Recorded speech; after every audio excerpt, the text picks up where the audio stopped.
Hello everyone, welcome our education channel We Learn Together. ಇವತ್ತು ಶಿಲಾಗೋಳ ಈ ಲೆಸನ್ನ ಏನು ಇಂಪಾರ್ಟೆಂಟ್ ಪಾಯಿಂಟ್ಸ್ಗಳಿರ್ತವೆ ಅವುಗಳನ್ನು ನೋಡ್ತಾ ಹೋಗೋಣ. ಲೆಸನ್ ವೈಸ್ ಮಾಡ್ತಾ ಇರುವಂತಹ ಇದರಲ್ಲಿ ಶಿಲಾಗೋಳದ್ದು ಈಗ ಆಲ್ರೆಡಿ ನಾವು ವಾಯುಗೋಳ ಆಗಿರ್ಬೋದು, ಹಾಗೆ ಇದರ ಜೊತೆಯಲ್ಲಿ ಭಾರತದ ಸ್ವಾತಂತ್ರ್ಯ ಹೋರಾಟ ಹೇಳುವಂಥದ್ದು ಆ ಲೆಸನ್ನ, ಅದು ಇನ್ನು ಕೆಲವೊಂದಿಷ್ಟು ರಾಜಮನೆತನಗಳು, ಮೌರ್ಯರು, ವರ್ಧನರು, ಕುಶಾಣರು, ಹೀಗೆ ವಿವಿಧ ರಾಜಮನೆತನಗಳ ಈ ಕೀ ಪಾಯಿಂಟ್ಸ್ ಅಥವಾ ಇಂಪಾರ್ಟೆಂಟ್ ಇರುವಂತಹ ಒಂದೊಂದು ಲೆಸನ್ನಲ್ಲಿ ಯಾವ ರೀತಿಯಾಗಿ ಕ್ವಶನನ್ನು ಕೇಳಬಹುದು, ಕೇಳಿದ್ರೆ ಯಾವ ರೀತಿಯಾಗಿ ಅದಕ್ಕೆ ಆನ್ಸರನ್ನು ನಾವು ಕಂಡು ಹಿಡ್ಕೊಳ್ಬೇಕು ಅನ್ನೋ ಕಾರಣಕ್ಕಾಗಿ ಈ ಮೇನ್ ಪಾಯಿಂಟ್ಸ್ಗಳನ್ನು ಇಟ್ಕೊಂಡು ಕ್ಲಾಸನ್ನು ಮಾಡ್ತಾ ಇರುವಂಥದ್ದು. ಇದರ ಜೊತೆಗೆ ಮಾಡೆಲ್ ಪೇಪರ್ಗಳನ್ನು ಸಹ ನಾವು ಅಪ್ಲೋಡ್ ಮಾಡ್ತಾ ಇದ್ವಿ. ಈಗ ಆಲ್ರೆಡಿ 5 ಮಾಡೆಲ್ ಪೇಪರ್ಗಳನ್ನು ಈ ರೀತಿಯಾದಂಥದ್ದು MCQ ಮಾದರಿಯಲ್ಲಿ ಇರುವಂತಹ 5 ಮಾಡೆಲ್ ಪೇಪರ್ಗಳನ್ನು ಅಪ್ಲೋಡ್ ಮಾಡಿದ್ದೇವೆ. ಇನ್ನು ಸಾಕಷ್ಟು ಸಮಯ ಇರೋದ್ರಿಂದ ನಾವು ಈ ಮಾಡೆಲ್ ಪೇಪರ್ಗಳನ್ನು ಮಧ್ಯದಲ್ಲಿ ಒಂದು ಹಾಕಿ ಅದಕ್ಕೂ ಮೊದಲು ಈ ಒಂದು main important lesson wise important ಇರುವಂತಹ ಇಂಪಾರ್ಟೆಂಟ್ ಲೆಸನ್ಗಳನ್ನು ಯಾವುದರಲ್ಲಿ ಹೆಚ್ಚು ಪ್ರಶ್ನೆಗಳನ್ನು ಕೇಳ್ತಾರೆ ಆ ರೀತಿಯಾದಂತಹ ಲೆಸನ್ಗಳನ್ನ ತೆಗೆದುಕೊಂಡು ಅದರಲ್ಲಿ ಇರುವಂತಹ ಇಂಪಾರ್ಟೆಂಟ್ ಅಂಶಗಳನ್ನು ನೋಟ್ ಮಾಡಿ ಒಂದು ಕ್ಲಾಸನ್ನು ಮಾಡಿದ್ರೆ ಅದು ತುಂಬ ಹೆಲ್ಪ್ ಆಗುತ್ತೆ. ಆ ಒಂದು ಲೆಸನ್ನ ಎಲ್ಲ ವಿಷಯಗಳು ಸಹ ಒಂದೇ ವಿಡಿಯೋದಲ್ಲಿ ದೊರಕುತ್ತೆ ಅನ್ನೋ ಕಾರಣಕ್ಕೆ ಈ ರೀತಿಯಾದಂಥ ವಿಡಿಯೋವನ್ನು ಮಾಡ್ತಾ ಇರುವಂಥದ್ದು. ವಿಡಿಯೋವನ್ನು ಸ್ಟಾರ್ಟ್ ಮಾಡ್ತಾ ಹೋಗೋಣ. ಇವತ್ತಿನ ಟಾಪಿಕ್ ಅಥವಾ ಇವತ್ತಿನ ವಿಡಿಯೋದ ವಿಷಯ ಶಿಲಾಗೋಳದಲ್ಲಿ ಬರುವಂತಹ ವಿವಿಧ ಪದರುಗಳು ಯಾವ್ಯಾವುದು, ಭೂಮೇಲ್ಮೈನ ಪದರುಗಳು ಯಾವ್ಯಾವುದು, ಅದರ ಜೊತೆಯಲ್ಲಿ ಶೀತಲೀಕರಣ, ಜ್ವಾಲಾಮುಖಿ ಆಗಿರ್ಬೋದು, ಭೂಕಂಪ, ಈ ಎಲ್ಲ ವಿಷಯಗಳನ್ನು ಸಹ ಈ ಒಂದು ವಿಡಿಯೋದಲ್ಲಿ ಕವರ್ ಮಾಡಿರುವಂಥದ್ದು. ವಿಡಿಯೋವನ್ನು ಸ್ಟಾರ್ಟ್ ಮಾಡ್ತಾ ಹೋಗೋಣ. ನೀವೇನು ನಮ್ಮ ಚಾನಲನ್ನು ಸಬ್ಸ್ಕ್ರೈಬ್ ಆಗದೇ ಇದ್ದರೆ ಅಥವಾ ನಮ್ಮ ಚಾನಲ್ಗೆ ನ್ಯೂ ಯೂಸರ್ ಆಗಿದ್ದರೆ ದಯವಿಟ್ಟು ನಮ್ಮ ಚಾನಲನ್ನು ಸಬ್ಸ್ಕ್ರೈಬ್ ಆಗಿ ಹಾಗೆ ಬೆಲ್ ಬಟನ್ ಒತ್ತುವ ಮೂಲಕ ನೋಟಿಫೈ ಆಗಿರಿ. ಜೊತೆಯಲ್ಲಿ ವಿಡಿಯೋವನ್ನು ಲೈಕ್ ಮಾಡಿ, ವಿಡಿಯೋವನ್ನು ಶೇರ್ ಮಾಡಿ. ಅಂದರೆ ಯಾರು TET ಎಕ್ಸಾಮನ್ನು ಬರೀತಾರೋ ಅವರಿಗೂ ಸಹ ಇದರಿಂದ ಹೆಲ್ಪ್ ಆಗುತ್ತೆ. TETಯಲ್ಲಿ 110+ ಸ್ಕೋರ್ ಮಾಡುವಂಥದ್ದು ಯಾವುದೇ ರೀತಿಯಲ್ಲೂ ಕಷ್ಟಕರವಾದಂತಹ ಕೆಲಸ ಅಲ್ಲ ಅನ್ನುವಂಥದ್ದನ್ನು ಸಾಧಿಸಲಿಕ್ಕೆ, ಅನ್ನುವಂಥದ್ದನ್ನು ತೋರಿಸಲಿಕ್ಕೆ ನಾವು ಈ ರೀತಿಯಾದಂತಹ ಪ್ರಯತ್ನವನ್ನು ಮಾಡೋಣ. ಅದಕ್ಕೂ ಮೊದಲು ನಿನ್ನೆಯ ಒಂದು ಮಾಡೆಲ್ ಪೇಪರ್ನಲ್ಲಿ ನಾವು ನಿನ್ನೆ ಹಾಕಿದಂತಹ ಒಂದು ಪೇಪರ್ನ ವಿಡಿಯೋದಲ್ಲಿ ಒಂದು ಇಂದಿನ ಪ್ರಶ್ನೆ ಅನ್ನುವಂತಹ ಟೈಟಲಲ್ಲಿ ಪ್ರಶ್ನೆಯನ್ನು ಕೇಳಲಾಗಿತ್ತು. ಉತ್ತರವನ್ನು ಕಾಮೆಂಟ್ ಮಾಡಿ ಅಂತ. ಕರ್ನಾಟಕದ ಮ್ಯಾಂಚೆಸ್ಟರ್ ಎಂದು ಯಾವ ನಗರವನ್ನು ಕರೀತಾರೆ ಅಂತ ಬಹಳಷ್ಟು ಜನರು ಕಾಮೆಂಟ್ ಮಾಡಿದ್ರಿ. ದಾವಣಗೆರೆ ಅಂತ ಕರೆಕ್ಟ್ ಆನ್ಸರ್ ದಾವಣಗೆರೆ. ದಾವಣಗೆರೆಯನ್ನು ಕರ್ನಾಟಕದ ಮ್ಯಾಂಚೆಸ್ಟರ್ ಅಂತ ಕರೆಯುವಂಥದ್ದು. ಇಂಗ್ಲೆಂಡ್ನ ಮ್ಯಾಂಚೆಸ್ಟರ್ ಹೇಳುವಂತಹ ನಗರ ಹತ್ತಿ ಬಟ್ಟೆಯ ಒಂದು ಕೈಗಾರಿಕೆಗೆ ಪ್ರಸಿದ್ಧಿಯನ್ನು ಪಡೆದಿರುವಂಥದ್ದು. ಅದರ ಒಂದು ಹೆಸರಿನಿಂದ ಮ್ಯಾಂಚೆಸ್ಟರ್ ಅನ್ನುವಂಥದ್ದು ಕರೀತಾರೆ. ದಾವಣಗೆರೆಯಲ್ಲಿ ಹೆಚ್ಚಿನ ಬಟ್ಟೆ ಕೈಗಾರಿಕೆ, ಹತ್ತಿ ಬಟ್ಟೆಯ ಕೈಗಾರಿಕೆಗಳು ಕಂಡು ಬರೋದ್ರಿಂದ ದಾವಣಗೆರೆಯನ್ನು ಕರ್ನಾಟಕದ ಮ್ಯಾಂಚೆಸ್ಟರ್ ಅಂತ ಕರೆಯುವಂಥದ್ದು. ಇವತ್ತಿನ ಸ್ಟಾರ್ಟ್ ಮಾಡ್ತಾ ಹೋಗೋಣ. ಶಿಲಾಗೋಳ ಪಾಠದ ಫಸ್ಟ್ ಕ್ವಶನ್ ಅಥವಾ ಫಸ್ಟ್ ಪಾಯಿಂಟ್, ಭೂಮಿಯ ಅತ್ಯಂತದ ಮೇಲುಭಾಗದ ಘನಪದರು ಯಾವುದು? ಭೂಮಿಯ ಅತ್ಯಂತ ಮೇಲ್ಭಾಗದ ಘನಪದರನ್ನು ಶಿಲಾಗೋಳ ಅಂತ ಕರಿತೇವೆ.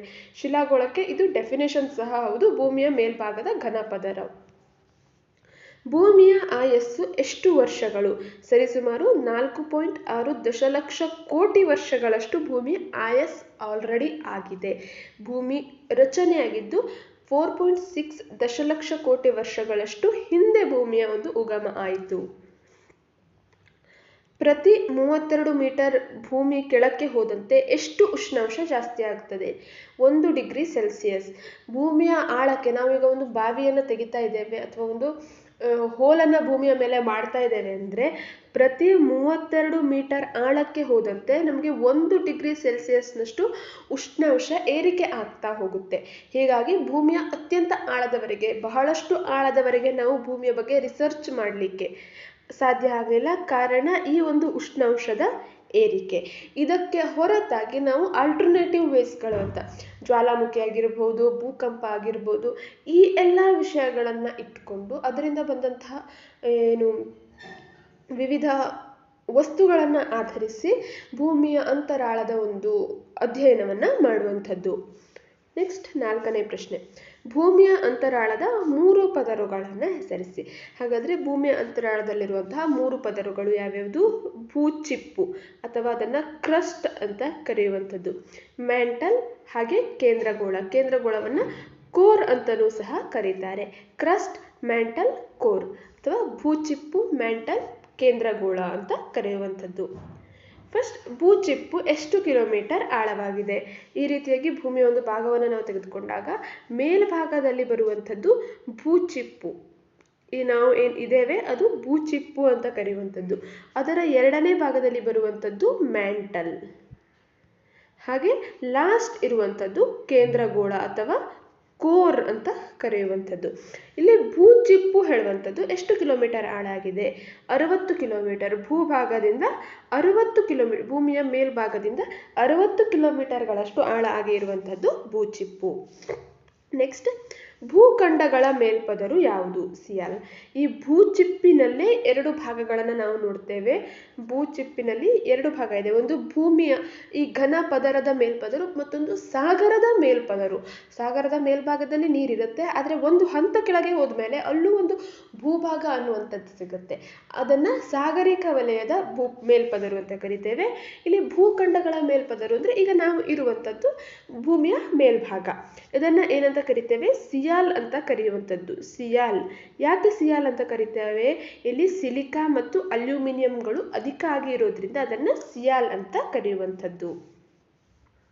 ಹಾಗೆ ನೆಕ್ಸ್ಟ್, ಸಾಗರಿಕ ಮೇಲ್ಪದರು. ಸಾಗರದ ಭಾಗದಲ್ಲಿ ಸಿಗುವಂತಹ ಭೂಭಾಗದ ಮೇಲ್ಪದರನ್ನು ಸೈಮಾ ಅಂತ ಕರೆಯುವಂಥದ್ದು. ಯಾಕೆ ಸೈಮಾ ಅಂತ ಕರೀತಾರೆ? ಇಲ್ಲಿ ಸಿಲಿಕಾ ಮತ್ತೊಂದು ಮ್ಯಾಗ್ನೀಷಿಯಂ ಅಧಿಕ ಆಗಿ ಇರೋದ್ರಿಂದ ಇದನ್ನ ಸೈಮಾ ಅಂತ ಕರೆಯುವಂಥದ್ದು. ಸಿಯಾಲ್ ಎಂದರೆ ಏನು? ನೆಕ್ಸ್ಟ್ ಇರುವಂಥದ್ದು ಅದೇ ಪ್ರಶ್ನೆ. ಸಿಯಾಲ್, SIAL ಅಂತ ಕರೆಯುವಂಥದ್ದು. ಸಿಯಾಲ್ ಅಂದ್ರೆ ಏನು? ಸಿಲಿಕಾ ಮತ್ತು ಅಲ್ಯೂಮಿನಿಯಂ ಹೆಚ್ಚಾಗಿರುವ ಭೂಖಂಡಗಳ ಮೇಲ್ಪದರನ್ನ ಸಿಯಾಲ್ ಅಂತ ಕರಿತೇವೆ. ಸಿಲಿಕಾ ಮತ್ತು ಅಲ್ಯೂಮಿನಿಯಂ, SIAL. ನೆಕ್ಸ್ಟ್, ಸೈಮಾ ಎಂದರೇನು? ನೆಕ್ಸ್ಟ್ ಇರುವಂಥದ್ದು ಸಿಲಿಕಾ ಮತ್ತು ಮೆಗ್ನೀಷಿಯಂಗಳು ಅಧಿಕವಾಗಿರುವ ಸಾಗರಿಕ ವಲಯದ ಅಥವಾ ಸಾಗರೀಯ ವಲಯದ ಮೇಲ್ಪದರು. ಸಿಲಿಕಾ ಮತ್ತು ಮೆಗ್ನೀಷಿಯಂ, SIMA ಅಂತ ಕರೆಯುವಂಥದ್ದು. ನೆಕ್ಸ್ಟ್ 10, ಭೂ ಮೇಲ್ಮೈಯಿಂದ ಮ್ಯಾಂಟಲ್ ಎಷ್ಟು ಕಿಲೋಮೀಟರ್ ಆಳದವರೆಗೆ ವಿಸ್ತರಿಸಿದೆ? ನಾವು ಭೂ ಮೇಲ್ಮೈಯಿಂದ ಭೂಚಿಪ್ಪು ಅಥವಾ ಕ್ರಸ್ಟ್ 60 ಕಿಲೋಮೀಟರ್ ಆಳ ಇದೆ ಅಂತ ತಿಳಿದಾಯಿತು. ಅದ್ರ ನೆಕ್ಸ್ಟ್ ಇರುವಂತಹ ಪದರು ಯಾವುದು? ಮ್ಯಾಂಟಲ್. ಈ ಮ್ಯಾಂಟಲ್ ಎಷ್ಟು ಆಳದವರೆಗೆ ಇದೆ? 2900 ಕಿಲೋಮೀಟರ್ಗಳಷ್ಟು ಆಳವನ್ನು ಹೊಂದಿದೆ ಮ್ಯಾಂಟಲ್ ಪದರು. 60 ಕಿಲೋಮೀಟರ್ನ ನಂತರದಲ್ಲಿ ಬರುವಂಥದ್ದನ್ನು ನಾವು ಮ್ಯಾಂಟಲ್ ಪದರು ಅಂತ ಕರಿತೇವೆ. ಅದು 2900 ಕಿಲೋಮೀಟರ್ಗಳವರೆಗೂ ಸಹ ಹಬ್ಕೊಂಡಿದೆ ಅಥವಾ ವಿಸ್ತರಿಸಿದೆ. ಶಿಲಾಪಾಕ ಕಂಡುಬರುವ ಭೂಮಿಯ ವಲಯ ಯಾವುದು? ಮ್ಯಾಂಟಲ್. ಶಿಲಾಪಾಕ ಅಂದ್ರೆ ಏನು? ಜ್ವಾಲಾಮುಖಿಯ ನಾವು ಮ್ಯಾಗ್ಮಾ ಅಂತ ಕರಿತೇವೆ.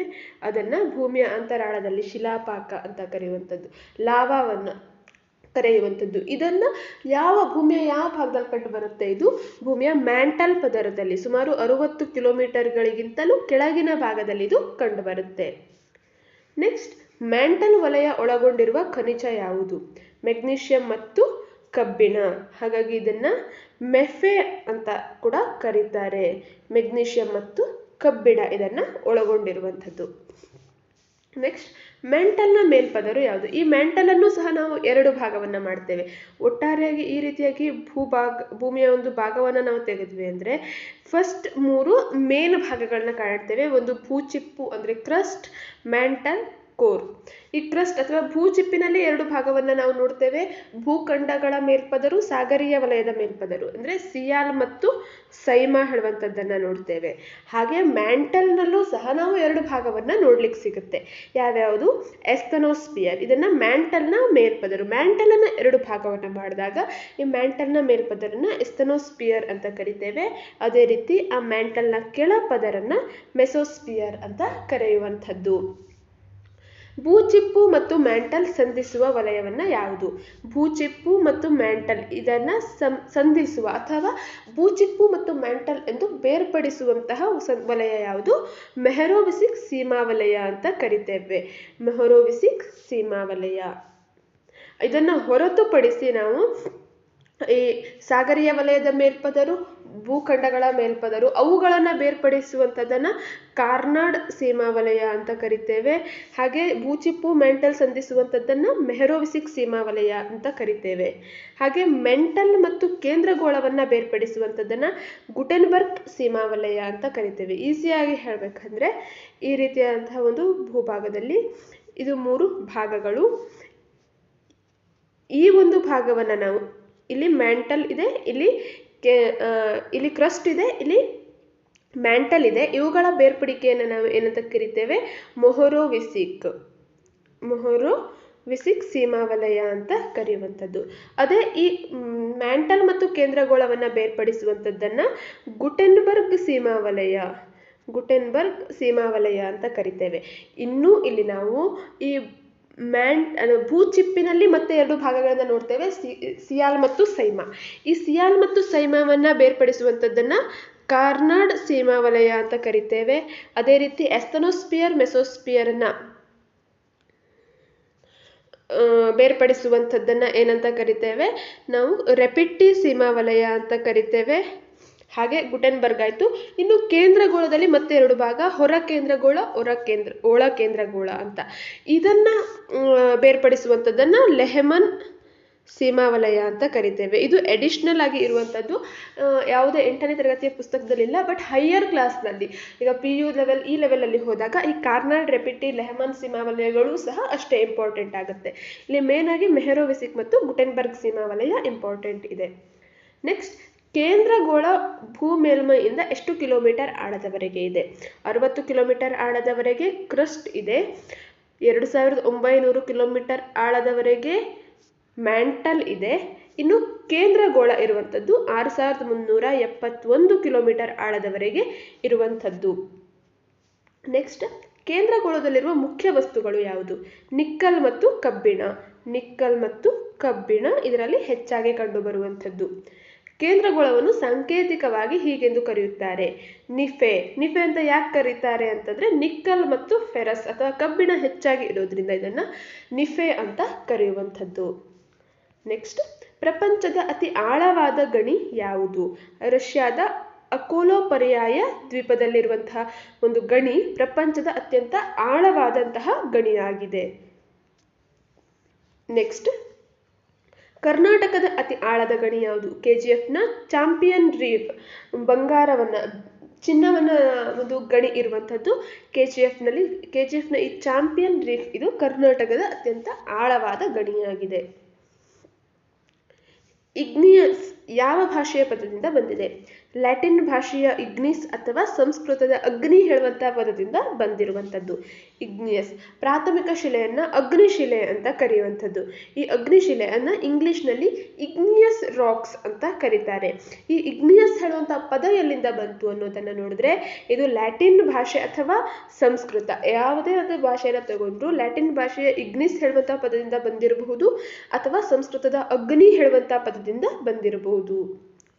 ಪ್ರಾಥಮಿಕ ಶಿಲೆ ಯಾವುದು? ಅಗ್ನಿಶಿಲೆಗಳನ್ನ ಪ್ರಾಥಮಿಕ ಶಿಲೆ ಅಂತ ಕರಿತೇವೆ. ಇದನ್ನೇ ಕರೆಯುವಂಥದ್ದು ಇಗ್ನಿಯಸ್ ರಾಕ್ಸ್ ಅಂತ ಕರೀತಾರೆ. ನೆಕ್ಸ್ಟ್ 24ನೇ ಪ್ರಶ್ನೆ, ಅಗ್ನಿಶಿಲೆಗಳ ವಿಧಗಳು ಯಾವುದು? ಅಂತಃಸರಣ ಶಿಲೆ ಮತ್ತು ಬಹಿಸ್ಸರಣ ಶಿಲೆ.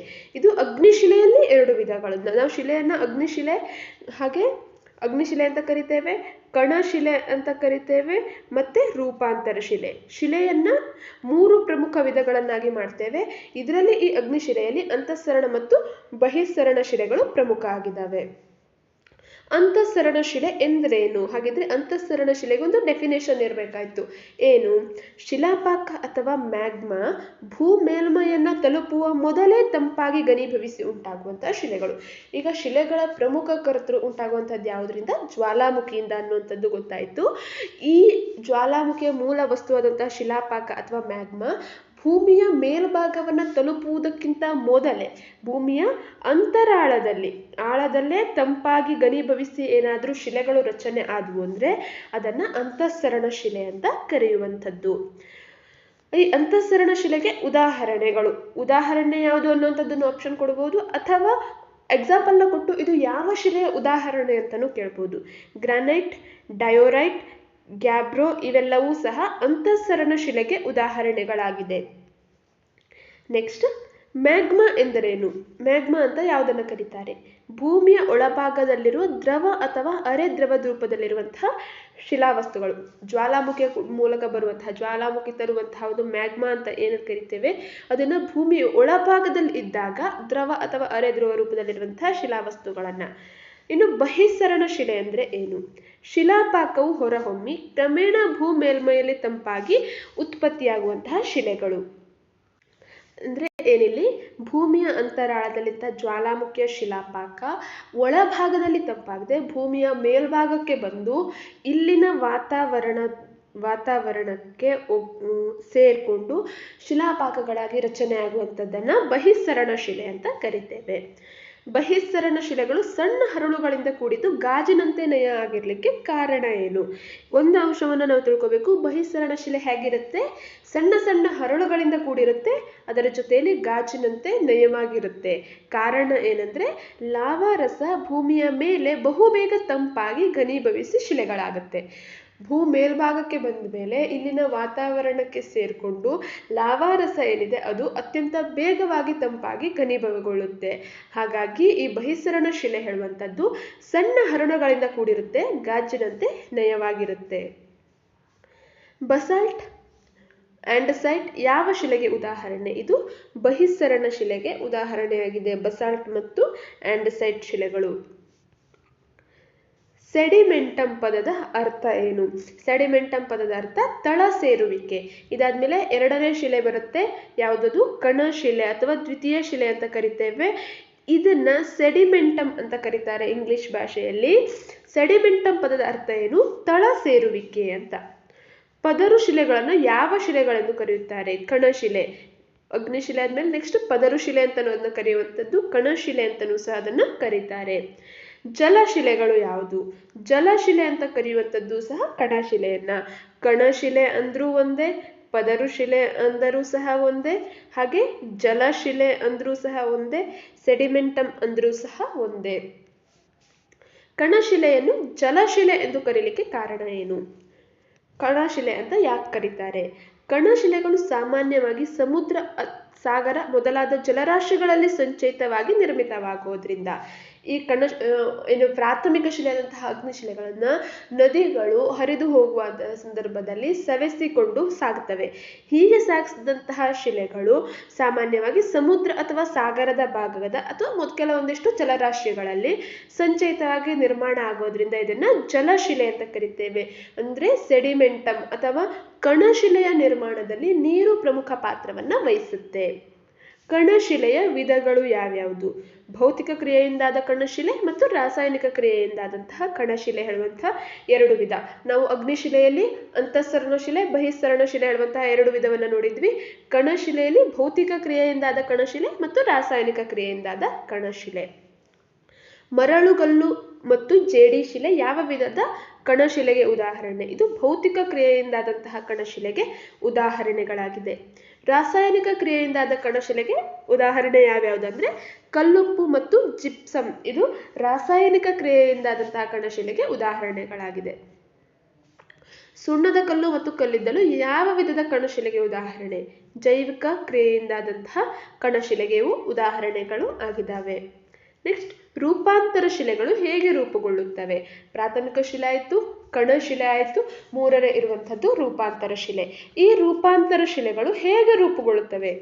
ಅಗ್ನಿಶಿಲೆ ಹಾಗೂ ಕಣಶಿಲೆಗಳು ಅತ್ಯಧಿಕ ಉಷ್ಣ ಹಾಗೂ ಒತ್ತಡದ ಪರಿಣಾಮದಿಂದ ಮಾರ್ಪಾಡು ಹೊಂದಿ ರೂಪುಗೊಳ್ಳುತ್ತವೆ.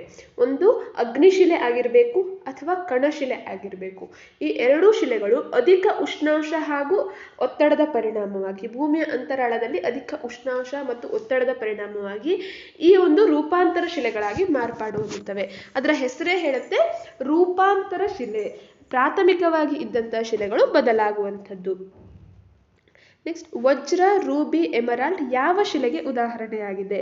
ಇವೆಲ್ಲವೂ ಸಹ ರೂಪಾಂತರ ಶಿಲೆಗೆ ಉದಾಹರಣೆಗಳಾಗಿದ್ದಾವೆ. ಬೆಲೆ ಬಾಳುವ ಶಿಲೆಗಳು ಯಾವುದು?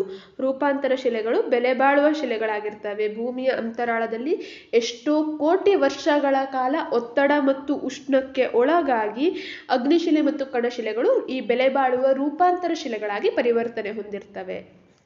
ನೆಕ್ಸ್ಟ್, ಕಾಲ್ಡೆರಾ ಎಂದರೆ ಏನು? ಕಡಿದಾದ ಬದಿಗಳುಳ್ಳ ಕುಂಡ ಅಥವಾ ಬೋಗುಣಿ ಆಕಾರದ ವಿಶಾಲ ತಗ್ಗು ಭಾಗ. ಜ್ವಾಲಾಮುಖಿಯಲ್ಲಿ ಕಂಡುಬರುವಂತಹ ಕಡಿದಾದ ಬದಿಗಳುಳ್ಳ ಕುಂಡ ಅಥವಾ ಬೋಗುಣಿ ಆಕಾರದ ವಿಶಾಲವಾದಂತಹ ಒಂದು ತಗ್ಗು ಭಾಗವನ್ನ ಕಾಲ್ಡೆರಾ ಅಂತ ಕರೆಯುವಂಥದ್ದು. ಫಿಲಿಪೈನ್ ದ್ವೀಪದ ಪಿನಾಟುಬೋ ಇಟಲಿಯ ಸ್ಟ್ರಾಂಬೋಲಿ, ಎಟ್ನಾ, ಯುಎಸ್ನ ಸೆಂಟ್ ಹೆಲೆನಾ, ಹವಾಯಿ ದ್ವೀಪದ ಮೌನ್ಲೋವಾ ಇವು ಈ ವಿಧದ ಜ್ವಾಲಾಮುಖಿಗೆ ಉದಾಹರಣೆಗಳಾಗಿದೆ. ಜಾಗೃತ ಜ್ವಾಲಾಮುಖಿ. ಏನು ಜಾಗೃತ ಜ್ವಾಲಾಮುಖಿ ಅಂದರೆ ಪದೇ ಪದೇ ಪುನರಾವರ್ತನೆಯಾಗಿ ಜ್ವಾಲಾಮುಖಿ ಸ್ಫೋಟ ಉಂಟಾಗ್ತಾ ಇರುವಂಥದ್ದು, ಒಮ್ಮಿಂದೊಮ್ಮೆಲೆ ಜ್ವಾಲಾಮುಖಿ ಆಗ್ತಾ ಇರುವಂಥದ್ದನ್ನು ಜಾಗೃತವಾಗಿ ಇದೆ, ಯಾವಾಗ ಬೇಕಾದರೂ ಜ್ವಾಲಾಮುಖಿ ಸ್ಫೋಟ ಆಗಬಹುದು, ಅದನ್ನು ಜಾಗೃತ ಜ್ವಾಲಾಮುಖಿ ಅಂತ ಕರಿತೇವೆ. ಅದಕ್ಕೆ ಎಕ್ಸಾಂಪಲ್ ಯಾವುದು? ಫಿಲಿಪೈನ್ನ ಪಿನಾಟುಬೋ, ಇಟಲಿಯ ಸ್ಟ್ರಾಂಬೋಲಿ ಮತ್ತು ಎಟ್ನಾ, USA ಸೆಂಟ್ ಹೆಲೆನಾ ಮತ್ತು ಹವಾಯಿ ದ್ವೀಪದ ಮೌನ್ಲೋವಾ. ನೆಕ್ಸ್ಟ್, ಒಮ್ಮೆ ಸ್ಫೋಟಿಸಿ ನಂತರ ಬಹುಕಾಲ ಕಾರ್ಯಾಚರಣೆ ನಡೆಸದೆ ಸುಪ್ತವಾಗಿದ್ದು ಯಾವಾಗಲೂ ಒಮ್ಮೆ ಜಾಗೃತವಾಗಿ ಕಾರ್ಯಾಚರಣೆ ನಡೆಸುವ ಜ್ವಾಲಾಮುಖಿಗಳನ್ನು ಏನೆಂದು ಕರೀತಾರೆ? ಏನಂದ್ರು, ಯಾವುದೋ ಒಮ್ಮೆ ಒಂದು ಕಾಲದಲ್ಲಿ ಸ್ಫೋಟಿಸಿತ್ತು ಜ್ವಾಲಾಮುಖಿ, ನಂತರ ಬಹಳಷ್ಟು ವರ್ಷಗಳ ಕಾಲ, ಬಹುಕಾಲದವರೆಗೆ ಯಾವುದೇ ಕಾರ್ಯಾಚರಣೆ ಅದರದ್ದು ಇರಲಿಲ್ಲ, ಆದರೆ ಮುಂದೆ ಯಾವಾಗಲೂ ಒಮ್ಮೆ ಅದು ಜಾಗೃತವಾಗಿ ಮತ್ತೆ ಕಾರ್ಯಾಚರಣೆಯನ್ನು ನಡೆಸುತ್ತೆ, ಅಂತಹ ಜ್ವಾಲಾಮುಖಿಯನ್ನು ಏನಂತ ಕರೀತಾರೆ? ಸುಪ್ತ ಜ್ವಾಲಾಮುಖಿ. ಯಾವಾಗ ಆ ಜ್ವಾಲಾಮುಖಿ ಕಾರ್ಯಾಚರಣೆ ನಡೆಸುತ್ತೆ ಅನ್ನುವಂಥದ್ದನ್ನು ತಿಳಿಲಿಕ್ಕೆ ಸಾಧ್ಯ ಇಲ್ಲ. ಅದಕ್ಕೆ ಉದಾಹರಣೆಗಳನ್ನು ಕೊಟ್ಟಿದ್ದಾರೆ. ಯಾವುದು? ಇಟಲಿಯ ಮೌಂಟ್ ವೆಸುವಿಯಸ್, ಜಪಾನಿನ ಫ್ಯೂಜಿಯಾಮಾ, ಇಂಡೋನೇಷಿಯಾದ ಕ್ರಕಟೋವಾ, ತಾಂಜೇನಿಯಾದ ಕಿಲಿಮಂಜಾರೋ ಇವು ಯಾವ ವಿಧದ ಜ್ವಾಲಾಮುಖಿಗೆ ಉದಾಹರಣೆ? ಇವು ಸುಪ್ತ ಜ್ವಾಲಾಮುಖಿಗೆ ಉದಾಹರಣೆಯಾಗಿದೆ. ಯಾವಾಗಲೊಮ್ಮೆ ಸ್ಫೋಟವನ್ನು ನಡೆಸಿದಾವೆ, ಇನ್ನು ಯಾವಾಗಲೊಮ್ಮೆ ಸ್ಫೋಟವನ್ನು ನಡೆಸುವಂತಹ ಸಾಧ್ಯತೆ ಇದೆ, ಕಾರ್ಯಾಚರಣೆಯನ್ನು ನಡೆಸುವಂತಹ ಸಾಧ್ಯತೆ ಇರುವಂತಹ ಜ್ವಾಲಾಮುಖಿಗಳು. ನೆಕ್ಸ್ಟ್, ಲುಪ್ತ ಜ್ವಾಲಾಮುಖಿ ಎಂದರೇನು? ಪುರಾತನ ಕಾಲದಲ್ಲಿ ಕಾರ್ಯಾಚರಣೆ ನಡೆಸಿದ್ದು ನಂತರ ಯಾವುದೇ ಕಾರ್ಯಾಚರಣೆ ನಡೆಸಿರದ ಜ್ವಾಲಾಮುಖಿಗಳು. ಹಿಂದೆ ಯಾವುದೋ ಒಂದು ಕಾಲದಲ್ಲಿ ಎಷ್ಟೋ ವರ್ಷಗಳ ಹಿಂದೆ ಒಮ್ಮೆ ಜ್ವಾಲಾಮುಖಿ ಸ್ಫೋಟ ಆಗಿತ್ತು ಅಲ್ಲಿ, ಆದರೆ ಅದಾದ ನಂತರ ಯಾವುದೇ ಒಂದು ಜ್ವಾಲಾಮುಖಿ ಕಾರ್ಯಾಚರಣೆ ನಡೆಸದೇ ಇರುವಂಥದ್ದನ್ನು ಲುಪ್ತ ಜ್ವಾಲಾಮುಖಿ ಅಂತ ಕರೆಯುವಂಥದ್ದು. ಲುಪ್ತ ಜ್ವಾಲಾಮುಖಿಗೆ ಉದಾಹರಣೆ ಅರ್ಜೆಂಟೈನಾದ ಅಕಾಂಕಗುವಾ, ತಾಂಜೇನಿಯಾದ ಗೊರಂಗೊರೋ, ಸ್ಕಾಟ್ಲೆಂಡ್ನ ಅರ್ಥರ್ ಸೀಟ್ ಇವು ಲುಪ್ತ ಜ್ವಾಲಾಮುಖಿಗೆ ಉದಾಹರಣೆ. ಜ್ವಾಲಾಮುಖಿಯಲ್ಲಿ ನಾವು ಒಟ್ಟು 3 ವಿಧವನ್ನು ನೋಡಿದ್ವಿ. ಒಂದು ಜಾಗೃತ ಜ್ವಾಲಾಮುಖಿ, ಪದೇ ಪದೇ ಜ್ವಾಲಾಮುಖಿಯ ಕಾರ್ಯಾಚರಣೆ ನಡೆಸುವಂಥದ್ದು. ಇನ್ನೊಂದು ಸುಪ್ತ ಜ್ವಾಲಾಮುಖಿ, ಯಾವಾಗಲೂ ಕಾರ್ಯಾಚರಣೆಯನ್ನು ನಡೆಸಿತ್ತು, ಮುಂದೊಂದು ದಿನ ಯಾವಾಗಲೂ ಕಾರ್ಯಾಚರಣೆಯನ್ನು ನಡೆಸುವಂತಹ ಸಾಧ್ಯತೆ ಇರುವಂತಹ ಜ್ವಾಲಾಮುಖಿ.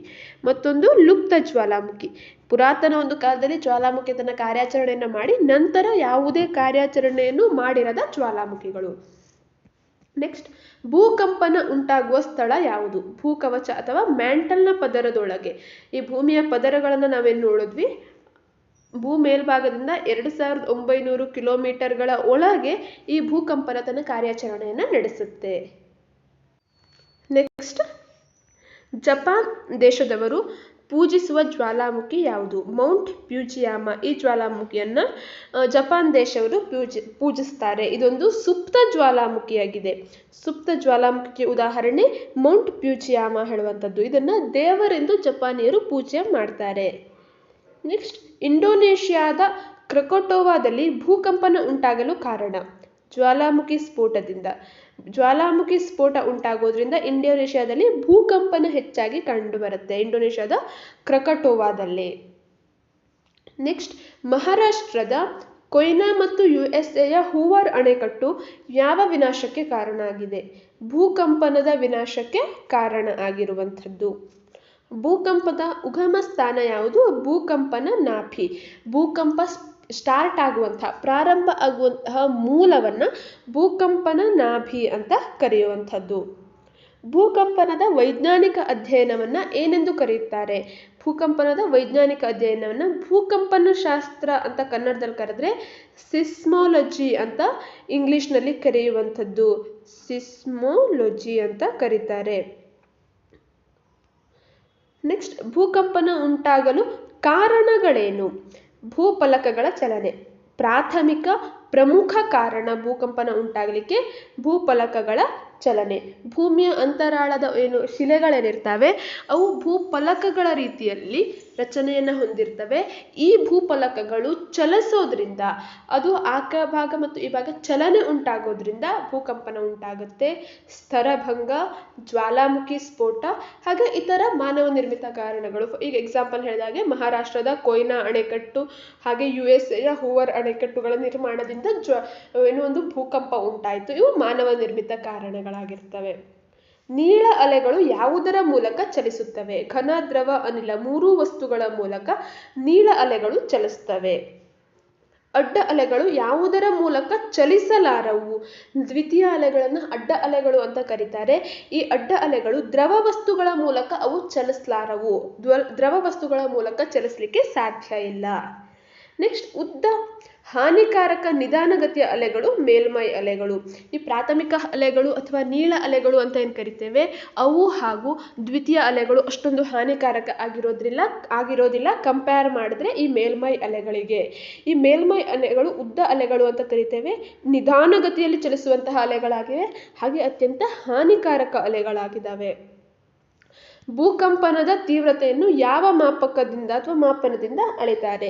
ರಿಕ್ಟರ್ ಮಾಪನದಿಂದ ಅಳಿತಾರೆ. ಸುನಾಮಿ ಯಾವ ಭಾಷೆಯ ಪದದಿಂದ ಬಂದಿದೆ? ಇದು ಜಪಾನ್ ಭಾಷೆಯ ಪದದಿಂದ ಬಂದಿದೆ. ಇದರ ಅರ್ಥ ತೀರಕ್ಕೆ ಅಪ್ಪಳಿಸುವ ಎತ್ತರ ಬಂದರು ಅಲೆಗಳು. ಸುನಾಮಿ ಹೇಳುವಂಥದ್ದು ಜಪಾನ್ ಭಾಷೆಯ ಪದದಿಂದ ಬಂದಿದೆ. ಈ ಸುನಾಮಿ ಉಂಟಾಗಲಿಕ್ಕೆ ಕಾರಣ ಏನು?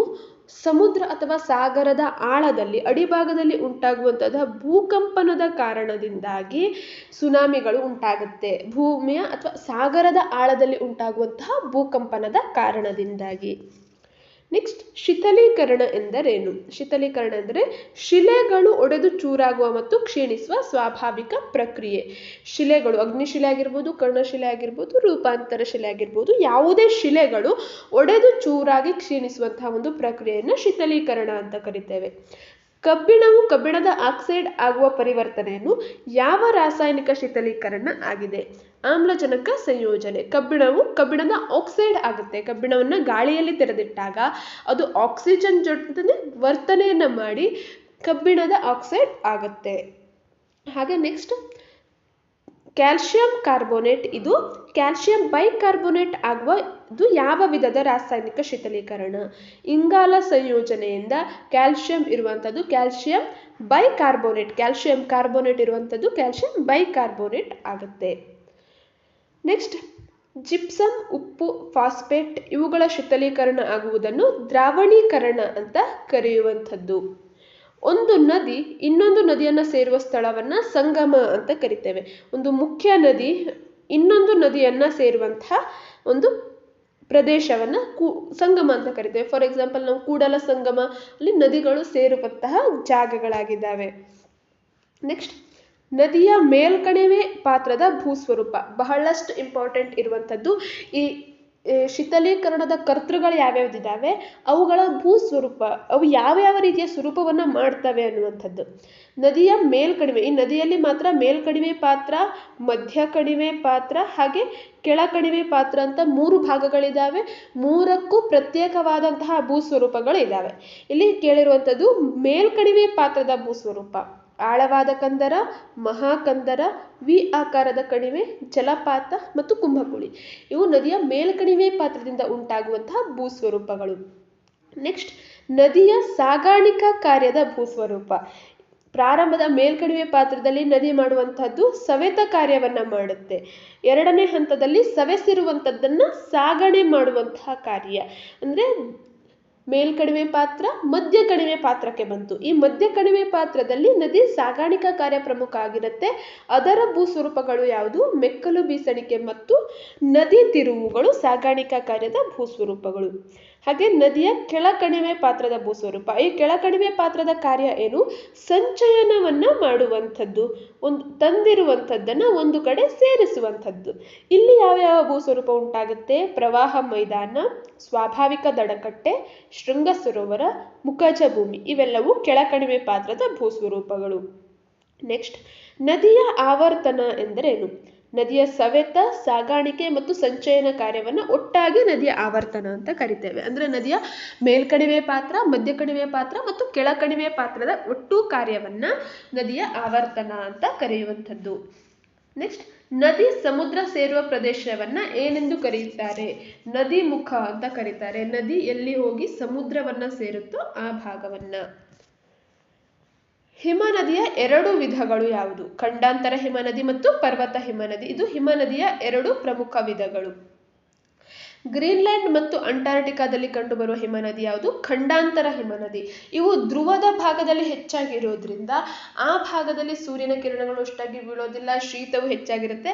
ಹಾಗಾಗಿ ಅಲ್ಲಿನ ಭಾಗವು ಹಿಮದಿಂದ ಆವೃತ ಆಗಿರೋದ್ರಿಂದ ಇದನ್ನ ಖಂಡಾಂತರ ಹಿಮನದಿ ಅಂತ ಕರೀತಾರೆ. ಇನ್ನೊಂದು ಪರ್ವತ ಹಿಮನದಿ ಅಂತ ನಾವು ಈಗ ಆಲ್ರೆಡಿ ನೋಡಿದ್ವಿ. ಎತ್ತರದ ಭಾಗದಿಂದ, ಈಗ ಫಾರ್ ಎಕ್ಸಾಂಪಲ್ ನಮ್ಮ ಮೌಂಟ್ ಎವರೆಸ್ಟ್ ಇಲ್ಲಿ ಹೆಚ್ಚಾಗಿ ಹಿಮಗಳು ಕಾಣ್ತವೆ. ಕಾರಣ ಏನು? ಇವು ಎತ್ತರದ ಭಾಗದಲ್ಲಿ ಇರೋದ್ರಿಂದ. ನೆಕ್ಸ್ಟ್, ಹಿಮನದಿಯ ಸವೆತ ಕಾರ್ಯದ ಭೂಸ್ವರೂಪಗಳು. ಹಿಮನದಿಯ ಸವೆತ ಕಾರ್ಯ. ನೆಕ್ಸ್ಟ್, ಹಿಮನದಿಯ ಸಂಚಯನ ಹಾಗೂ ಸಾಗಾಣಿಕಾ ಕಾರ್ಯದಿಂದ ಒಂದೇ ರೀತಿಯಾದಂತಹ ಭೂಸ್ವರೂಪಗಳು ಉಂಟಾಗುತ್ತೆ. ಆದರೆ ಇಲ್ಲಿ ಸವೆತ ಕಾರ್ಯದ ಭೂಸ್ವರೂಪ ಬೇರೆ ಇದೆ. ಯಾವ್ಯಾವುದು? ಹಿಮಾಗಾರ, ಗಿರಿಶೃಂಗ, ಪರ್ವತ ಕಟ್ಟಕ, ಶಿಲಾಸೋಪಾನ, ಯು ಆಕಾರದ ಕಣಿವೆ ಮತ್ತು ತೂಗು ಕಣಿವೆ. ಇವಿಷ್ಟು ಹಿಮನದಿ ಸವೆತ ಕಾರ್ಯದಿಂದ, ತಾನು ಶೀತಲೀಕರಣದಲ್ಲಿ ಸವೆತ ಕಾರ್ಯದಿಂದ ಉಂಟಾಗುವಂತಹ ಭೂಸ್ವರೂಪ. ನೆಕ್ಸ್ಟ್, ಹಿಮನದಿಯ ಸಾಗಾಣಿಕಾ ಮತ್ತು ಸಂಚಯನ ಕಾರ್ಯದ ಭೂಸ್ವರೂಪ. ಸಾಗಾಣಿಕೆ ಮತ್ತು ಸಂಚಯನ ಎರಡೂ ಒಟ್ಟೊಟ್ಟಿಗೆ ಹಿಮನದಿಯಿಂದ ಉಂಟಾಗೋದ್ರಿಂದ ಇದರಲ್ಲಿ ಭೂಸ್ವರೂಪಗಳು ಯಾವ್ಯಾವುದು? ಶಿಲಾನಿಚಯಗಳು, ಸರ್ಪಾಕಾರದ ದಿಣ್ಣೆ, ರೇವೆ ಮಣ್ಣಿನ ಮೈದಾನ, ತ್ರಿಕೋನಾಕಾರದ ದಿಣ್ಣೆ, ಹಿಮಜಲ ಪ್ರವಾಹ ಮೈದಾನ. ಇದು ಹಿಮನದಿಯ ಸಾಗಣ ಮತ್ತು ಸಂಚಯನ ಕಾರ್ಯದಿಂದ ಉಂಟಾಗುವಂತಹ ಭೂಸ್ವರೂಪಗಳು. ನೆಕ್ಸ್ಟ್, 4 ಶಿಲಾನಿಚಯಗಳು ಯಾವ್ಯಾವುದು? ಪಾರ್ಶ್ವ ಶಿಲಾನಿಚಯ, ಮಧ್ಯ ಶಿಲಾನಿಚಯ, ತಳದ ಶಿಲಾನಿಚಯ, ಅಂತ್ಯ ಶಿಲಾನಿಚಯ. ಏನಿದು ಪಾರ್ಶ್ವ ಶಿಲಾನಿಚಯ ಅಂದ್ರೆ, ಹಿಮನದಿಯು ಸಾಗುವಂತಹ ಮಾರ್ಗದಲ್ಲಿ ನದಿಯ ಎರಡೂ ಭಾಗದಲ್ಲಿ ಈ ಒಂದು ಶಿಲಾ ವಸ್ತುಗಳು ಸಂಚಯನ ಆಗುವಂಥದ್ದನ್ನ ಪಾರ್ಶ್ವ ಶಿಲಾನಿಚಯ ಅಂತ ಕರಿತೇವೆ. ಮಧ್ಯ ಶಿಲಾನಿಚಯ ಅಂದ್ರೆ ಎರಡು ಹಿಮನದಿಗಳು ಸೇರಿದಾಗ ಆ ಎರಡು ಹಿಮನದಿಗಳ ಒಂದೊಂದು ಪಾರ್ಶ್ವ ಶಿಲಾನಿಚಯಗಳು ಸಹ ಸೇರುತ್ತೆ. ಹೀಗೆ ಪಾರ್ಶ್ವ ಶಿಲಾನಿಚಯಗಳು ಎರಡು ಹಿಮನದಿಗಳ ಪಾರ್ಶ್ವ ಶಿಲಾನಿಚಯಗಳು ಸೇರಿದದ್ದು ಮಧ್ಯ ಶಿಲಾನಿಚಯ ಅಂತ ಆಗುತ್ತೆ. ಇನ್ನು ತಳದ ಶಿಲಾನಿಚಯ ಅಂದ್ರೆ ಹಿಮನದಿ ಸಾಗುವಾಗ ತಳದ ಭಾಗದಲ್ಲಿ ಶಿಲಾವಸ್ತುಗಳು ಸಂಚಯನಗೊಳ್ಳುವಂಥದ್ದನ್ನ ತಳದ ಶಿಲಾನಿಚಯ ಅಂತ ಕರಿತೇವೆ. ಅಂತ್ಯ ಭಾಗದಲ್ಲಿ, ಹಿಮನದಿ ಅದ ಅಂತ್ಯ ಭಾಗದಲ್ಲಿ ಏನು ಶಿಲಾ ವಸ್ತುಗಳು ಇರುತ್ತೆ ಅದನ್ನ ಅಂತ್ಯ ಶಿಲಾನಿಚಯ ಅಂತ ಕರೆಯುವಂಥದ್ದು. ನೆಕ್ಸ್ಟ್, ಹಿಮನದಿ ಆವರ್ತನ ಅಂದ್ರೆ ಏನು? ಸೇಮ್ ಆಸ್ ನದಿಯ ಆವರ್ತನದಾಗೆ ಹಿಮನದಿಯ ಸವೆತ, ಸಾಗಾಣಿಕೆ ಮತ್ತು ಸಂಚಯನ ಕಾರ್ಯವನ್ನ ಒಟ್ಟಾಗಿ ಸೇರಿ ಹಿಮನದಿಯ ಆವರ್ತನ ಅಂತ ಕರೆಯುವಂಥದ್ದು. ನೆಕ್ಸ್ಟ್ 76ನೇ ನೋಡೋಣ. ಭೂಮಿಯ ಒಳಪದರದಲ್ಲಿ ಸಂಗ್ರಹವಾದ ನೀರನ್ನ ಏನಂತ ಕರೀತಾರೆ? ಅಂತರ್ಜಲ ಅಂತ ಕರೀತಾರೆ. ಭೂಮಿಯ ಆಳದಲ್ಲಿರುವಂತಹ ನೀರು. ಅಂತರ್ಜಲವನ್ನ ಸುಲಭವಾಗಿ ಪ್ರವಹಿಸಬಹುದಾದ ಶಿಲೆ ಪ್ರವೇಶ್ಯ ಅಥವಾ ವ್ಯಾಪ್ಯ ಶಿಲೆ. ಅಂತರ್ಜಲದ ನೀರು ಸುಲಭವಾಗಿ ಇಂಗಿ ಹೋಗುವಂತಹ ಶಿಲೆ. ಅಂತರ್ಜಲ ಸುಲಭವಾಗಿ ಪ್ರವಹಿಸಲು ಆಗದ ಶಿಲಾಪದರವನ್ನ ಅಪ್ರವೇಶ್ಯ ಅಥವಾ ಅವ್ಯಾಪ್ಯ ಶಿಲೆ ಅಂತ ಕರಿತೇವೆ. ಅಷ್ಟು ಗಟ್ಟಿಯಾದಂತಹ ಕಲ್ಲುಗಳಿಂದವಾಗಿರ್ತವೆ. ಭೂ ಮೇಲ್ಭಾಗದಲ್ಲಿ ಬಿದ್ದಂತಹ ನೀರನ್ನ ಭೂಮಿಯ ಆಳಕ್ಕೆ ಹೋಗ್ಲಿಕ್ಕೆವು ಬಿಡೋದಿಲ್ಲ. ಜಲಜ ಶಿಲೆ ಎಂದ್ರೇನು? ಅಪಾರ ಪ್ರಮಾಣದ ಅಂತರ್ಜಲವನ್ನು ಹೊಂದಿದ ಪ್ರವೇಶ್ಯ ಶಿಲೆಯನ್ನ ಜಲಜ ಶಿಲೆ ಅಂತ ಕರಿತೇವೆ. ಚಿಲುಮೆಗಳ ರೂಪದಲ್ಲಿ ಆಗಾಗ ಇವು ಹೊರಗೆ ಬರ್ತಾ ಇರ್ತವೆ. ಇವುಗಳನ್ನ ಜಲಜ ಶಿಲೆ ಅಂತ ಕರೆಯುವಂಥದ್ದು. ಅಂತರ್ಜಲ ಸ್ವಾಭಾವಿಕವಾಗಿ ಹೊರಬೀಳುವುದನ್ನ ಚಿಲುಮೆ ಅಂತ ನಾವು ಕರಿತೇವೆ. ನಾವು ಈ ಮಲೆನಾಡಿನ ಭಾಗದಲ್ಲಿ ಮಳೆಗಾಲದಲ್ಲಿ ಸಾಮಾನ್ಯವಾಗಿ ಇದನ್ನ ನೋಡ್ತೇವೆ. ಋತುಕಾಲಿಕವಾಗಿ ಇರುವಂಥದ್ದು. ಮಳೆಗಾಲದಲ್ಲಿ ನೀರುಗಳು ಬರ್ತವೆ, ಚಿಲುಮೆಗಳು ಬರ್ತವೆ. ಇನ್ನು ಕೆಲವೊಂದಿಷ್ಟು ಭಾಗದಲ್ಲಿ ನಾವು ನೋಡ್ಬೋದು, ಯಾವುದೇ ಕಾಲ ಅನ್ನೋದಿಲ್ಲದೆ ಋತುಮಾನಿಕವಾಗಿ ಅಲ್ಲದೆ ವರ್ಷದ 365 ದಿನಗಳೂ ಸಹ ಈ ಚಿಲುಮೆಯ ರೂಪದಲ್ಲಿ ನೀರು ಬರ್ತಾ ಇರುತ್ತೆ. ಪ್ರಸಿದ್ಧ ಗೇಸರ್ಗೆ ಇದು ಉದಾಹರಣೆ, ಓಲ್ಡ್ ಫೇತ್ಫುಲ್ ಗೇಸರ್. ನೆಕ್ಸ್ಟ್, ಆಸ್ಟ್ರೇಲಿಯಾದಲ್ಲಿ ಕಂಡುಬರುವಂತಹ ಬಾವಿ ಯಾವುದು? ಆರ್ಟಿಸಿಯನ್ ಬಾವಿಗಳು ಆಸ್ಟ್ರೇಲಿಯಾದಲ್ಲಿ ಕಂಡುಬರುತ್ತವೆ. ನೆಕ್ಸ್ಟ್, ಅಂತರ್ಜಲದ ಭೂಸ್ವರೂಪಗಳು. ಅಂತರ್ಜಲ ಯಾವ್ಯಾವ ಭೂಸ್ವರೂಪಗಳನ್ನ ಮಾಡುತ್ತೆ? ಲೇಪಿಸ್, ನುಂಗುಬಿಲ, ಆರೋಹಿ ಅವರೋಹಿ ಶಂಕು, ಸುಣ್ಣದ ಕಲ್ಲಿನ ಸ್ತಂಭ. ಇವೆಲ್ಲವೂ ಅಂತರ್ಜಲದ ಭೂಸ್ವರೂಪಗಳಾಗಿದ್ದಾವೆ. ನೆಕ್ಸ್ಟ್, ಕರ್ನಾಟಕದಲ್ಲಿನ ಸುಣ್ಣದ ಕಲ್ಲಿನ ಗುಹೆ ಯಾವುದು? ಆಕಳಗವಿ. ಅಂತರ್ಜಲ ಕಾರ್ಯದಿಂದ ನಿರ್ಮಿತವಾಗುವಂತಹ ಭೂಸ್ವರೂಪವನ್ನ ಏನಂತ ಕರೀತಾರೆ? ಕಾಸ್ಟ್ ಟೊಫೋಗ್ರಫಿ ಅಂತ ಕರೆಯುವಂಥದ್ದು. ನೆಕ್ಸ್ಟ್, ಮರುಭೂಮಿಯ ನಗ್ನೀಕರಣದ ಭೂಸ್ವರೂಪಗಳು. ನಾಯಿಕೊಡೆ, ಶಿಲಾಪೀಠ, ಶಿಲಾದ್ವೀಪ, ಮರಳು ದಿಣ್ಣೆ, ಲೋಯಸ್ ಮೈದಾನ. ಈ ಲೋಯಸ್ ಮೈದಾನಕ್ಕೆ ಚೀನಾದ ಲೋಯಸ್ ಮೈದಾನ ಪ್ರಮುಖ ಉದಾಹರಣೆಯಾಗಿದೆ. ಮರುಭೂಮಿಯ ಅಂಚಿನ ಹಳದಿ ಬಣ್ಣದ ಪ್ರದೇಶವನ್ನ ಕರೆಯುವಂಥದ್ದು ಏನು? ಲೋಯಸ್ ಮೈದಾನ. ಮರುಭೂಮಿ ಅಂಚಿನಲ್ಲಿರುವಂತಹ ಹಳದಿ ಬಣ್ಣದ ಪ್ರದೇಶವನ್ನ ಲೋಯಸ್ ಮೈದಾನ ಅಂತ ಕರಿತೇವೆ. ಇದು ಈ ಒಂದು ಮಾರುತಗಳ ಒಂದು ಭೂಸ್ವರೂಪ ಆಗಿದೆ. ಸಮುದ್ರದ ಅಲೆಗಳ ಪ್ರಮುಖ ಭೂಸ್ವರೂಪಗಳು ಯಾವ್ಯಾವುದು?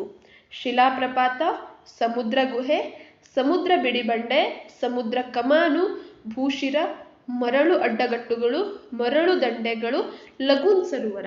ಇವಿಷ್ಟು ಸಹ ಸಮುದ್ರದ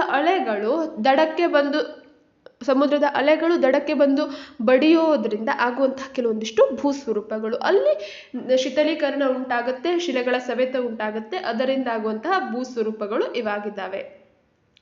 ಇವಿಷ್ಟು ಒಟ್ಟು 88 ಪ್ರಶ್ನೆಗಳನ್ನು ನಾವು ನೋಡಿದ್ವಿ. ಈ 88 ಪ್ರಶ್ನೆಗಳು ಶಿಲಾಗೋಳ ಹೇಳುವಂತಹ ಒಂದು ಪಾಠದಲ್ಲಿ ಇಂಪಾರ್ಟೆಂಟ್ ಆಗಿ TETಯಲ್ಲಿ ಕೇಳಬಹುದಾದಂತಹ ಪ್ರಶ್ನೆಗಳನ್ನು ಒಳಗೊಂಡಿರುವಂಥದ್ದು. ಇವೆಲ್ಲವನ್ನೂ ಸಹ ನೀವು ಒಂದು ಕಡೆ ನೋಟ್ ಮಾಡಿ ಇಟ್ಕೊಳ್ಬೋದು, ಅಥವಾ ವಿಡಿಯೋವನ್ನು ರಿಪೀಟ್ ಆಗಿ ನೋಡು ಸಹ ಇದನ್ನು ಪ್ರಾಕ್ಟೀಸ್ ಮಾಡ್ಬೋದು. ಇಂದಿನ ಪ್ರಶ್ನೆಯನ್ನು ನೋಡೋಣ. ಇದಕ್ಕೆ ಉತ್ತರವನ್ನು ನೀವು ಕಾಮೆಂಟ್ ಮಾಡಿ ತಿಳಿಸ್ಬೇಕಾಗುತ್ತೆ. ನೆಕ್ಸ್ಟ್ ವಿಡಿಯೋದಲ್ಲಿ ನಾವು ಅದರ ಉತ್ತರ ಯಾವುದು ಅನ್ನುವಂಥದ್ದನ್ನು ಹೇಳಿ ಮುಂದಿನ ವಿಡಿಯೋವನ್ನು ಸ್ಟಾರ್ಟ್ ಮಾಡೋಣ. ಇಂದಿನ ಪ್ರಶ್ನೆ ಏನು? ವಿಶ್ವಸಂಸ್ಥೆಯ ಸಚಿವ ಸಂಪುಟ ಇದಾಗಿದೆ. ಯಾವುದನ್ನು ವಿಶ್ವಸಂಸ್ಥೆಯ ಸಚಿವ ಸಂಪುಟ ಅಂತ ಕರೆಯುವಂಥದ್ದು? ಅಂತಾರಾಷ್ಟ್ರೀಯ ನ್ಯಾಯಾಲಯ, ಸಾಮಾನ್ಯ ಸಭೆ, ಸಚಿವಾಲಯ, ಭದ್ರತಾ ಮಂಡಳಿ. ಯಾವುದು ವಿಶ್ವಸಂಸ್ಥೆಯ ಸಚಿವ ಸಂಪುಟ ಆಗಿದೆ. ಹೀಗೆ ಇನ್ನು ನೆಕ್ಸ್ಟ್ ವಿಡಿಯೋದಲ್ಲಿ ನಾವು ಇದೇ ರೀತಿಯಾದಂತಹ ಲೆಸನ್ಗಳನ್ನಾಗಿರ್ಬೋದು, ಅಥವಾ ಮಾಡೆಲ್ ಪೇಪರ್ಗಳನ್ನಾಗಿರ್ಬೋದು, ಅಥವಾ ಒಂದು ಲೈನರ್ ಆನ್ಸರ್ಗಳನ್ನಾಗಿರ್ಬೋದು, ಇವುಗಳನ್ನು ನೋಡ್ತಾ ಹೋಗೋಣ. Thank you for watching our ವಿಡಿಯೋವನ್ನು ಲೈಕ್ ಮಾಡಿ, ಶೇರ್ ಮಾಡಿ, ಹಾಗೂ ಯಾರು ನಮ್ಮ ಚಾನಲನ್ನು ಇನ್ನೂ ಸಬ್ಸ್ಕ್ರೈಬ್ ಆಗಿಲ್ವೋ ಅಥವಾ ಯಾರು ನಮ್ಮ ಚಾನಲನ್ನು ಹೊಸದಾಗಿ ವಿಸಿಟ್ ಮಾಡ್ತಾ ಇದ್ದೀರೋ ದಯವಿಟ್ಟು ನಮ್ಮ ಚಾನಲನ್ನು ಸಬ್ಸ್ಕ್ರೈಬ್ ಮಾಡಿ. Thank you.